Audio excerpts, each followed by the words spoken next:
Hello and welcome to my channel. जब racism की बात आती है यानी रेसिज्म मतलब नस्लवाद, तो जब हम इंडियन कॉन्टेक्स्ट में बात करते हैं तो कई बार हम बोलते हैं कि racism in India is a big surprise. But what is the reality of racism in India? Will discuss this topic in this video, so stay tuned, let's get started. जब as a human being birth के place के आधार पर, colour के आधार पर, या फिर फीचर्स के फिजिकल फीचर्स के आधार पर लोग डिफरेंस करने लगें तो उसको हम नस्लवाद बोलते हैं, रेसिज्म बोलते हैं। तो क्या ये इंडिया में एग्जिस्ट करता है? इस पे बहस होती है, क्योंकि जब ब्रिटिशर्स ने हमारे यहाँ रूल किया था तो वो रेसिज्म को शुरू किए थे। और अमेरिका हो या फिर अफ्रीकन कंटिनेंट हो, ऑस्ट्रेलिया हो, बहुत सारी जगह रेसिज्म होता है। Means difference basis on the color, especially color or place of birth. Okay, so does it exist in India? Definitely it exists in India. How we can easily understand it? Lot of people in India do difference on the basis of we can say the place of birth or color. Okay, how जब हम देखते हैं बहुत सारे लोग, specially India में भी जो साउदर्न पार्ट है वहाँ जो स्किन का कलर होता है वो थोड़ा डार्क होता है। नॉर्थ और ईस्ट, नॉर्थ ईस्ट में या कुछ वेस्टर्न पार्ट में स्किन का कलर हमारे यहाँ लोगों का थोड़ा सा फेयर होता है, साफ होता है।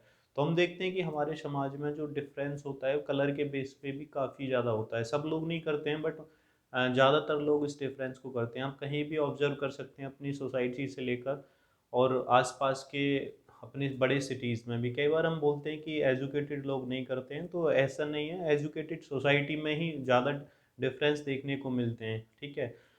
जब एक काला व्यक्ति है जिसकी स्किन थोड़ी डार्क है, वो व्यक्ति किसी भी जगह पे जाता है तो वो इन्फीरियर फील करता है, क्योंकि समाज उसको ऐसा फील कराता है। बहुत सारे हमारे देश में ऐसे नैरेटिव गढ़ दिए गए हैं, लाइक जो व्यक्ति काला होगा उसको कालू बोलेंगे, कालिया बोलेंगे, या फिर जो नॉर्थ ईस्ट के बच्चे होते हैं, लोग होते हैं, उनको चिंकी मिंकी नाम करके लड़कियों को बुलाते हैं, ठीक है। कई बार नेपाली, चाइनीज इस तरह के वर्ड यूज़ करते हैं। तो किस किस लिए किए जाते हैं? क्योंकि उनकी स्किन के बेस पे हम डिफरेंस करते हैं कि अगर नॉर्थ ईस्ट से, अरुणाचल से, आसाम से या मिजोरम से, और उनकी स्किन, उनका जो कलर है वो चाइनीज़, नेपाली लोगों से मिलता है, उनकी फेस की बनावट उनसे मिलती है, तो हम उनको इस तरह के नाम दे देते हैं।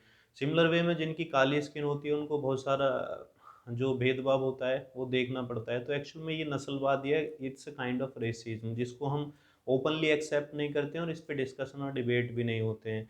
इसके अलावा बहुत सारे ऐसे एग्जाम्पल होते हैं, हम easily understand, we can easily understand that कि जब कोई ब्लैक कलर की या डार्क कलर की लड़की होती है, क्या एज ए ह्यूमन बीइंग हम उसको उसी नज़रिए से देखते हैं जैसे एक फेयर कॉम्प्लेक्शन वाली लड़की को, सफ़ेद रंग वाली लड़की को हम देखते हैं?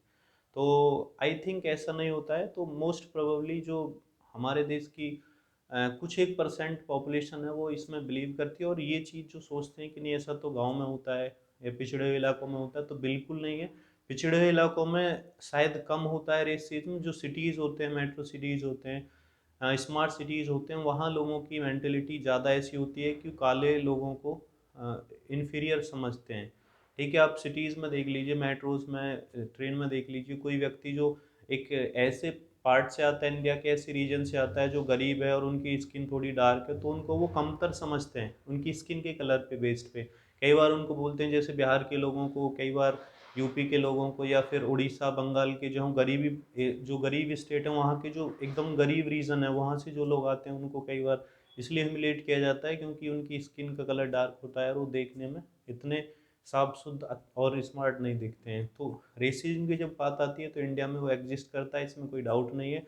आई विल से कि if you are interested in this debate, so you can give your view, you can write your opinion in comment box. Thank you.